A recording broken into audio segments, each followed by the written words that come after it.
اور جب علی بستر سے نیچے آ رہے ہیں تو اب حقیقت علی نکھر کے سامنے آ رہی ہے۔ اب پیچھا کس طریقے سے سرکار کا ہو رہا ہے ایک الگ موضوع ہے۔ اس وقت چونکہ مولائے کائنات کی بارگاہ میں خراج عقیدت پیش کرنے کے لیے آپ نے جلسہ کیا ہے، اس لیے اس طرف کبھی کسی اور موقع پہ گفتگو ہوگی۔ سرکار ہجرت فرما گئے، پیچھا کیسے ہوا، غار ثور میں کیسے پہنچے، وہ ایک الگ موضوع ہے۔ حضرت علی کرم اللہ تعالی وجہہ الکریم سے بہت دنوں کے بعد لوگوں نے پوچھا، علی یہ بتائیے کہ جس رات سرکار نے ہجرت کیا تھا اور آپ کو بستر پہ سلایا تھا، نیند آئی تھی یا نہیں؟ زور سے، نیند آئی تھی یا نہیں؟ حضرت علی ارشاد فرماتے ہیں، سچ تو یہ ہے کہ زندگی میں اسی رات چین سے سویا ہے علی۔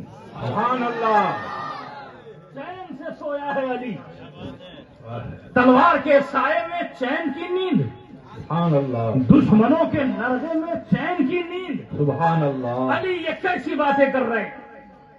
ارے فرض کر لیجئے آپ بنگلور جائیں، بہترین 5 اسٹار ہوٹل میں آپ نے روم بک کیا، کھایا پیا، جب آرام کرنے کے لیے جا رہے ہیں تو آنے والا آیا اور اس نے کہا آرام سے سوئیے گا، اے سی بھی ہے، گاڑی بھی بہترین ہے، کسی چیز کی کوئی کمی نہیں، لیکن ایک چھوٹی سی بات یہ ہے کہ کل ایک سانپ کو ہم نے یہیں پہ دیکھا تھا، مارنے کی ہم نے کوشش کی لیکن پتہ نہیں کہاں چلا گیا، مل نہیں پایا۔ اب بولو تجھے نیند آئے گی؟ یہ انسان کی فطرت ہے، اپنے جان کی فکر سب کو ہوتی ہے۔ اے علی کیسی باتیں آپ کر رہے ہیں؟ دشمنوں کے نرغے میں چین کی نیند، تلوار کے سائے میں چین کی نیند، کیسی نیند آئی علی؟ حضرت علی وضاحت کرتے ہیں، وہ اس لیے کہ جب بھی کبھی سوتا تھا تو دل خوف زدہ ہوتا تھا کہ پتہ نہیں سویا رہوں اور موت کا فرشتہ آ کے کہیں روح نہ نکال لے، اس لیے چین سے سوتا نہیں تھا۔ تھوڑی دیر سوتا، پھر اٹھتا، ذکر و اذکار میں لگتا، اوراز و وظائف میں لگتا، لیکن اس رات اس لیے آرام کی نیند آئی کہ یقین تھا کہ آج موت کا فرشتہ آ ہی نہیں سکتا ہے، آج موت کا فرشتہ آ ہی نہیں سکتا ہے، اور اس وقت تک علی کی موت نہیں ہو سکتی ہے جب تک کہ علی بھی ہجرت کر کے مدینہ نہ پہنچ جائے، مدینہ نہ پہنچ جائے، اس لیے کہ نبی نے کہا ہے، اور اس نبی نے کہا ہے جن کی زبان سے کبھی جھوٹ نکلتا ہی نہیں ہے قول محمد قول خدا، فرمان نہ بدلا جائے گا، بدلے گا زمانہ لاکھ مگر قرآن نہ بدلا جائے گا۔ سبحان اللہ، سبحان اللہ۔ حضرت علی فرماتے ہیں اس رات چین کی نیند سویا ہوں۔ سبحان اللہ، سبحان اللہ۔ علی نے اپنے بچپن میں جو ہاں کہا تھا، نبی کے ہاں میں ہاں ملایا تھا، کہاں کہاں ساتھ دے رہے ہیں حضرت علی؟ مچل کے کہو سبحان اللہ، سبحان اللہ۔ علی کی عظمت و شان دیکھو، مقام صحابہ میں نبی کونین صلی اللہ تعالی علیہ وآلہ وسلم اور دیگر صحابہ نے نماز عصر ادا کر لی، اور حضرت علی کے زانوں پہ سرکار اپنا سر اقدس رکھ کے سو رہے ہیں۔ راوی بیان کرتے ہیں کہ سو رہے ہیں، لیکن میری عقیدت یہ کہتی ہے کہ نبی سو نہیں رہے تھے بلکہ آنکھ بند کر کے دیکھ رہے تھے کہ علی کرتے کیا ہیں، علی کرتے کیا ہیں۔ علی کے زانوں پہ سرکار کا سر اقدس، آنکھ شریف بند ہے، سورج، وہ سورج جو کسی کے لیے رکتا نہیں، مثل مشہور ہے، گیا وقت پھر ہاتھ آتا نہیں، وقت گزرتا گیا، عصر کی نماز کے قضا ہونے کا وقت قریب سے قریب تر ہوتا گیا۔ وہ علی جو امام الاولیاء ہیں، وہ علی جن کے بیٹے جنتی نوجوانوں کے سردار ہیں، وہ علی جن کی شریک حیات جنتی خواتین کی سردار ہیں، وہ علی نماز کے کتنے پابند رہے ہوں گے، کیسی عقیدت و محبت نماز سے رہی ہوگی۔ سورج ڈوب رہا ہے، علی سوچ رہے ہیں کریں تو کیا کریں، اور نبی آنکھ بند کر کے دیکھ رہے ہیں علی کرتا کیا ہے۔ سبحان علی اللہ کرتا کیا ہے؟ سبحان اللہ علی سوچ رہے ہیں اٹھتا ہوں تو سرکار کو تکلیف ہوگی، سبحان اللہ سرکار کو تکلیف ہوگی اور بیٹھا رہتا ہوں تو نماز قضا ہوگی. اب کیا کریں؟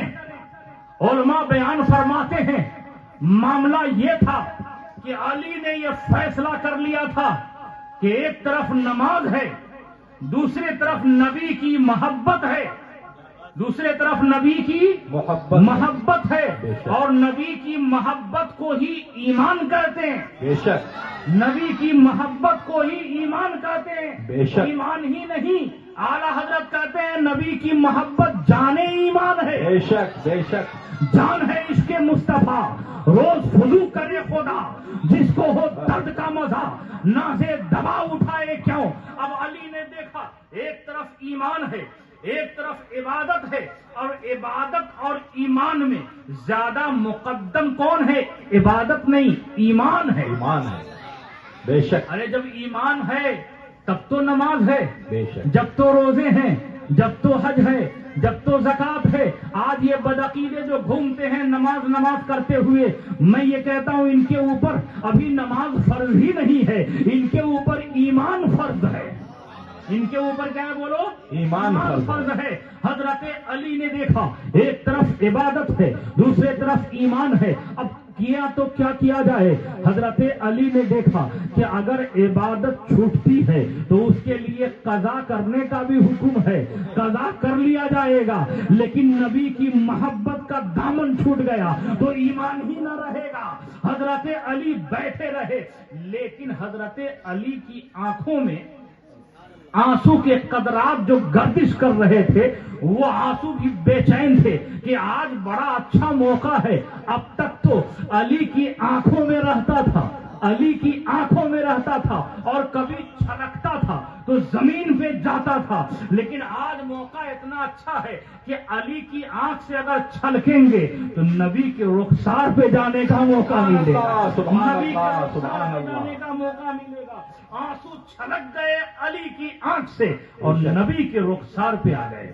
سبحان اللہ سبحان اللہ. علی کی آنکھ سے آنسو نکلا، نبی کے رخسار پہ آ گیا. نبی نے چشمانے کرم کھول دیے سبحان اللہ. اور فرماتے ہیں علی چہرے پہ علم کیسا، دل میں غم کیسا، آنکھوں میں نم کیسا، رونے کا سبب کیا ہے علی؟ حضرت علی دستبستہ عرض کرتے ہیں سرکار آپ نے نماز عصر پڑھ لی تھی. علی نے نماز عصر ابھی نہ پڑھا تھا، حضور سورج ڈوب گیا ہے، سورج ڈوب گیا ہے، میرے عصر کی نماز قضا ہو گئی. آقا فرماتے ہیں علی اٹھایا کیوں نہیں؟ اٹھایا کیوں نہیں؟ کہا میرے آقا آپ کی محبت نے، آپ کی محبت جو میرے دل میں ہے، مجھے گوارا نہ ہوا کہ آپ کو اٹھاؤں. سبحان اللہ سبحان اللہ. میرے نبی نے یہ کہا ہوگا علی سن، آج اگر تیری نماز چھوٹ گئی تو دنیا کہے گی کہ نبی کی محبت نے نماز قضا کرا دی، نبی کی محبت نے نماز قضا کرا. علی سن، نبی کی محبت نماز قضا نہیں کراتی، نماز ادا پڑھواتی ہے، نماز ادا پڑھواتی ہے. حضرت علی نے یہ کہا ہوگا سرکار وہ کیسے؟ کہا چاہے سورج کو پلٹانا پڑے، نماز قضا نہیں، نماز تم ادا پڑھو. سبحان اللہ سبحان اللہ سبحان اللہ. علیہ وسلم کھڑے ہوئے، بارگاہ مولا میں سرکار نے عرض کیا پروردگار تیرا بندہ علی تیرے اور تیرے نبی کی اطاعت میں تھا. مولا نماز عصر چھوٹ گئی، سورج کو پلٹا دے. تاریخ بتاتی ہے کہ سورج پلٹ آیا، سورج پلٹ آیا. اور جانتے ہو آپ پڑھے لکھے لوگ ہو میرے پیارے بزرگوں اور دوستوں، زمین گول ہے. سورج جب اس طرف ہو تو ادھر اجالا اور ادھر اندھیرا، اور جب سورج ادھر چلا جائے تو ادھر سویرا ادھر اندھیرا. حضرت علی کے لیے نبی نے جب سورج کو پلٹایا، سورج ادھر گیا تھا تو ادھر اجالا ہو گیا تھا، ادھر اندھیرا. جب سورج ادھر آیا تو ادھر اجالا ادھر اندھیرا. سارا سسٹم الٹ پلٹ ہو گیا، سارا سسٹم الٹ پلٹ ہو گیا. اس سے پتہ یہ چلا کہ میرے نبی کو اللہ نے محتاج نہیں مختار بنا کر کے سبحان اللہ سبحان اللہ، بے شک سبحان اللہ. وہ مختار نبی ہے. اعلیٰ حضرت لکھتے ہیں سورج الٹے پاؤں پلٹے. الٹے پاؤں کا مطلب سمجھ رہے ہیں؟ یہ بھی ایک محاورہ ہے. الٹا پاؤں پلٹنا مطلب واپس آپ جا رہے ہیں، آپ کو میں نے کہا رمضان بھائی ادھر آئیے، عرب صاحب ادھر آئیے، مسلم بھائی ادھر آئیے، قاسم بھائی ادھر آئیے. آپ نے میری آواز سنی اور اس کے بعد پھر آپ آئے. تو یہ آواز پہ آنا ہوا. اور الٹے پاؤں پلٹنا کیا ہے؟ میں نے کہا آپ آئیے. آپ قدم بڑھا رہے تھے اور یہ بڑھتا ہوا قدم کو آپ نے پیچھے کر دیا. اس بڑھتے ہوئے قدم کو آپ نے پیچھے کر دیا. اسے کہتے ہیں الٹے پاؤں پلٹنا. الٹے پاؤں پلٹنا. سورج ڈوب رہا ہے. اب نبی نے اشارہ کیا. سورج رکا ایک لمحے کے لیے نہیں، جیسے ہی جا رہا تھا الٹے قدم پلٹ گیا. الٹے قدم پلٹ گیا. اعلیٰ حضرت لکھتے ہیں سورج الٹے پاؤں پلٹے. چاند اشارے سے ہو چاند. اندھے نجدی دیکھ لے قدرت رسول اللہ کی صلی اللہ تعالی علیہ وسلم. اندھے نجدی دیکھ لے قدرت رسول اللہ کی. سورج پلٹ گیا. حضرت علی سے نبی نے فرمایا علی عصر کی نماز پڑھ لو. سبحان اللہ سبحان اللہ. اور وقت کسی کا انتظار نہیں کرتا. صبح 7:30 بجے ہم لوگوں کو کالج جانا رہتا ہے. وقت انتظار نہیں کرتا. فوراً ریڈی ہو کر کے صبح 7 بجے حضرت دادا کلامی عربی کالج یہ تمام پروفیسران حضرات پہنچ جاتے ہیں. اور ہمارے پرنسپل صاحب حضرت علامہ مولانا حافظ و قاری غلام حسین شاہ صاحب یہاں تشریف فرما ہے، یہ بھی آتے ہیں. سارے اساتذہ وقت پہ پہنچنا ہے. ہمیں وقت کا خیال کرنا ہے. وقت ہمارا خیال نہیں کرتا. اگر آپ یوں بیٹھے رہے تو 7:30 نہیں 10:30 بھی بج جائیں گے. آپ کو بیٹھے بیٹھے پتہ بھی نہ چلے گا. سورج اپنی منزل کو طے کرتا ہی رہتا ہے. سورج پلٹا مقام صحابہ میں. حضرت علی نماز عصر پڑھ رہے ہیں. میں نے پوچھا عالم تصور میں سورج سے سورج اب ڈوبے گا کب؟ کیا بات ہے. واہ واہ. اب ڈوبے گا کب؟ آدھا گھنٹہ میں یا 1 گھنٹہ میں یا 5 منٹ میں؟ سورج نے جواب دیا انذار اب تو میری مرضی کچھ ہے ہی نہیں. زور سے کیا مطلب کب ڈوبو گے؟ اب میں دیکھ رہا ہوں امام الاولیاء نماز کب ختم کریں گے. کب ختم کریں گے؟ کیا بات. اس لیے کہ آج اور دن میں نکلتا تھا کائنات کے لیے. آج نکلا ہوں مولائے کائنات کے. سبحان اللہ. بے شک مولائے کائنات کے لیے. آج علی کے لیے میں نکلا ہوں. اب جب تک علی نماز عصر پوری نہیں کر لیتے میں ڈوبنے والا نہیں. اور دن نکلتا تھا سبھی کے لیے. آج نکلا ہوں صرف علی کے لیے. سبحان اللہ. نعرہ تکبیر، نعرہ رسالت، مولا علی مشکل کشا. حضرت علی نماز پڑھ رہے ہیں. اب یہ 5 منٹ میں پڑھ لیں گے تو 5 ہی منٹ میں غروب ہو جاؤں گا. آدھا گھنٹہ میں پڑھیں گے تو آدھا گھنٹہ میں ڈوبوں گا. حضرت علی کرم اللہ تعالی وجہہ الکریم نے نماز عصر ادا کی اور سورج پھر جہاں ڈوبا تھا وہیں جا کے ڈوب گیا. یہ ہے مولا علی مشکل کشا کی شان. مثل نبی کی بات تو رہنے دو منکرو، کوئی علی دکھا دو علی مشکل علی مرتضیٰ کے بعد. کوئی علی دکھا دو علی مرتضیٰ کے بعد.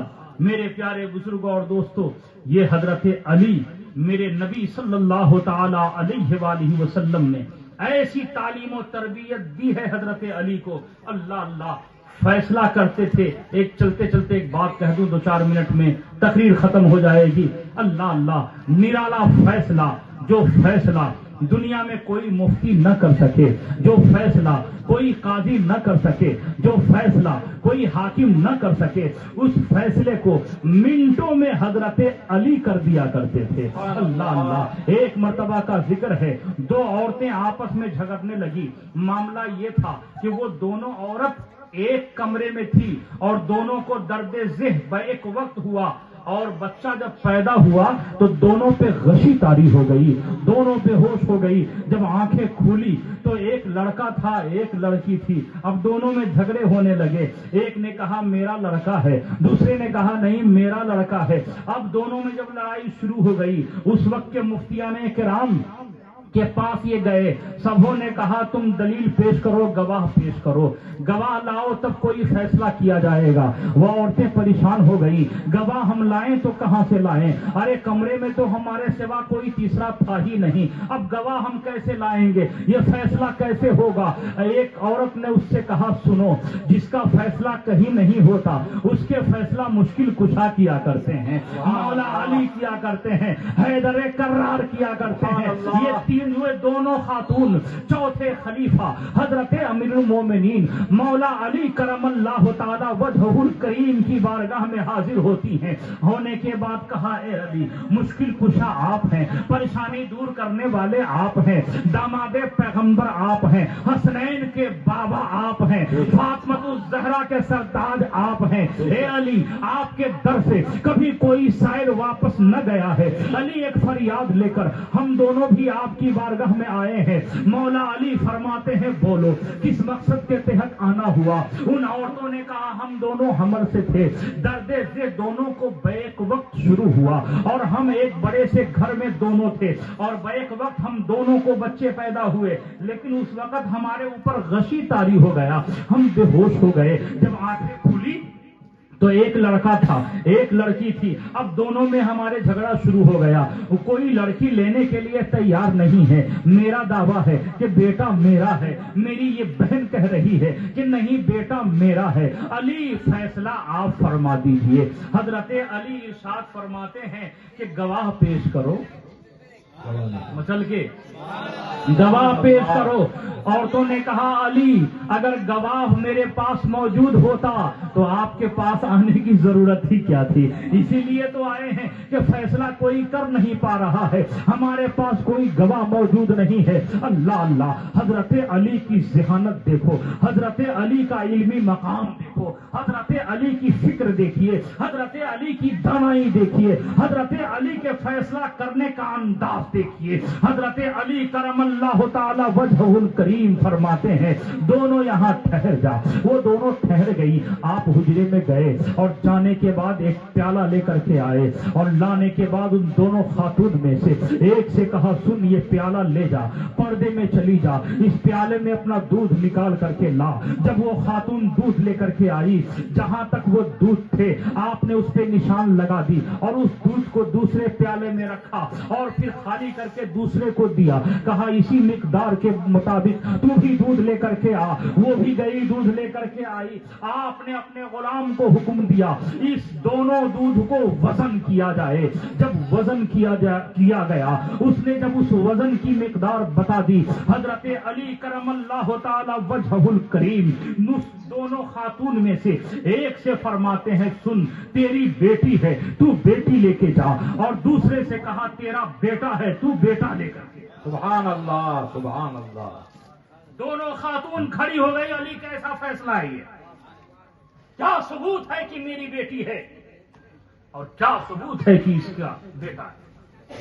حضرت علی فرماتے ہیں سنے خاتون، یہ فیصلہ میں نے قرآن سے کیا ہے۔ سبحان اللہ، یہ فیصلہ میں نے قرآن سے کیا ہے. ایک خاتون نے کہا اے علی کیسی باتیں کر رہے ہیں, کیا میرا نام قرآن میں لکھا ہے کہ میرا بیٹا ہے؟ اور دوسری نے کہا کیا میرا نام لکھا ہے کہ میری بیٹی ہے؟ حضرت علی فرماتے ہیں سن, قرآن میں فردن فردن سب کا نام نہیں لکھا ہوا. قرآن میں ایک ضابطہ بیان کر دیا گیا ہے, ایک طریقہ بیان کر دیا گیا ہے, اسی ضابطے کے تحت مسائل کا استخراج کیا جاتا ہے. اور تو نے کہا وہ کون سا استخراج, کون سے مسئلے کو آپ نے کیسے استخراج کیا ہے؟ حضرت علی ارشاد فرماتے ہیں سن, ہم نے قرآن میں جب پڑھا تو ہم نے یہ دیکھا اللہ تبارک و تعالی جب ایک باپ کے میراث کے تقسیم کرنے کا بیان فرمایا ہے تو رب العالمین ارشاد فرماتا ہے قرآن مقدس میں کہ بیٹا کو ڈبل حصہ دیا جائے,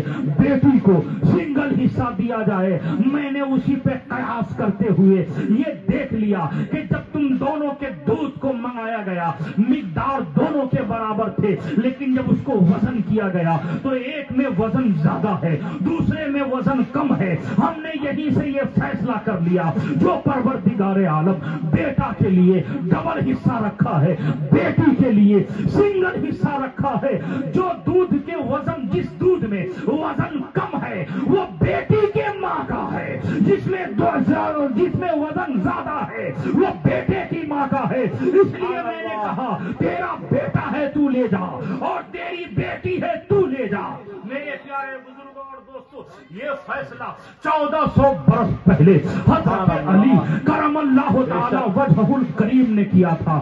زمانہ گزرتا گیا, حالات بدلتے گئے, ریسرچ کا زمانہ آیا, دنیا پڑھ لکھ کے ترقی یافتہ ہو گئی. اب دنیا کے کوئی بھی انسان کسی کی بات پہ اندھی تقلید نہیں کرتے. آج کا زمانہ ایسا ہے, لوگ ریسرچ سے گزرتے ہیں, اس کے بعد کسی کی بات کو مانا کرتے ہیں. ہر آدمی تحقیق چاہتا ہے, ریسرچ کرتا ہے. حضرت علی کرم اللہ تعالی وجہ الکریم کے اس بتائے ہوئے واقعے کو جب آپ آج کا سائنٹسٹ پڑھا تو پڑھنے کے بعد انہوں نے کہا یہ کیسا فیصلہ کیا علی نے, کیا بیٹا کے ماں کے دودھ میں وزن کم زیادہ ہوتا ہے اور بیٹی کے ماں کے دودھ میں وزن کم ہوتا ہے؟ جب اس پہ ریسرچ کیا ہے آج کے دنیا داروں نے تو دیکھ کے حیران و ششدر رہ گئے کہ وہر علی, وہر نگاہ علی. آج مشینری کا زمانہ ہے, لوگ ریسرچ کر کے اس نتیجے پہ پہنچ رہے ہیں کہ بیٹی کے ماں کے دودھ میں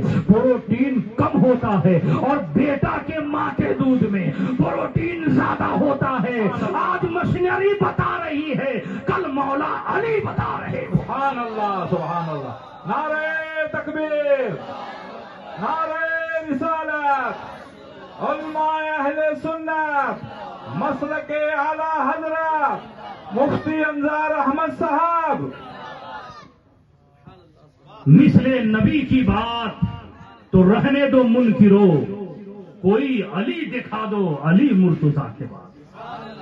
حضرت علی کے دور خلافت میں کچھ منافقین نے حضور کے علم غیب پہ انگلی اٹھائی اور انہی کی اعلی اولاد آج بھی سرکار کے علم غیب پہ انگلی اٹھاتے ہیں. بات سمجھ میں آ رہی؟ جب سرکار کے علم غیب پہ انگلی اٹھائی, مولا علی کرم اللہ تعالی وجہ الکریم جمعہ کا خطبہ دے رہے ہیں اور منبر شریف سے آپ نے اعلان کیا جن لوگوں کو میرے نبی کے علم کے تعلق سے اعتراض ہے, علم غیب مصطفیٰ پہ کوئی انگشت نمائی کر رہا ہے تو سنو, آؤ علی سے اس وقت سوال کرو, ابھی سے لے کے قیامت تک جو پوچھنا چاہتے ہو علی سے پوچھو, علی یہیں بیٹھے بیٹھے تمہارے سوالوں کا جواب دے. کسی کی جرات نہ ہوئی سوال کرنے کی. نماز کے بعد آپ کے دوستوں نے کہا علی اتنا علم کہاں سے آیا, علی اتنا علم کہاں سے آیا؟ حضرت علی کہتے ہیں سرکار کا جب وصال ظاہری ہوا جان عالمین کو غسل دینے کا مجھے موقع ملا. کہتے ہیں سرکار کے جسم اقدس پہ جو پانی شریف تھے کپڑے سے میں نے خشک کیا, ایک قطرہ سرکار کے چشمان کرم پہ پلک پہ رکا ہوا تھا. حضور کا غسالہ شریف آپ کے آنکھ شریف کی پلک پہ رکا ہے, ان قریب تھا کہ وہ ڈھلک کے نیچے آتا. حضرت علی کہتے ہیں میری عقیدت نے آگے بڑھ کے اس سرکار کے ایک قطرہ غسالہ شریف کو میں نے اپنے ہونٹوں سے لے کے پی لیا. سبحان اللہ. علی کہتے ہیں وہ سرکار کا غسالہ جیسے جیسے میرے حلق سے اترتا گیا پوری کائنات میری نگاہوں میں روشن ہوتی چلی. سبحان اللہ. سبحان اللہ. بے شک. یہ حضور کے غسالہ شریف سبحان اللہ. بے شک. حضرت علی کہتے ہیں میرا جو علم ہے یہ نبی کے غسالہ شریف کے اس ایک قطرے کی برکت ہے. بے شک. سبحان اللہ. میرے پیارے بزرگوں اور دوستوں، آقا کریم صلی اللہ تعالی علیہ وسلم کے غسالہ شریف کا یہ عالم، علی کا علم ایسا سبحان اللہ. سبحان اللہ. سرکار کے غسالہ شریف کو کوئی بیمار پی لے شفا مل جائے، بے شک. کمزور پی لے توانائی آ جائے. اسی لیے اعلیٰ حضرت عظیم البرکت مجدد دین و ملت کنز الکرامت جبل الاستقامت آیت من آیات اللہ موزۃ من موزات النبی امام احمد رضا خان فاضل بریلوی علیہ رحمت و رضوان ارشاد فرماتے ہیں جن کے طلبے کا دھون ہے آب حیات ہے وہ جانے مسیحا ہمارا نبی. وما علینا الا البلاغ. السلام علیکم ورحمۃ اللہ وبرکاتہ. کھڑے ہو کر صلاۃ و سلام. سبحان اللہ.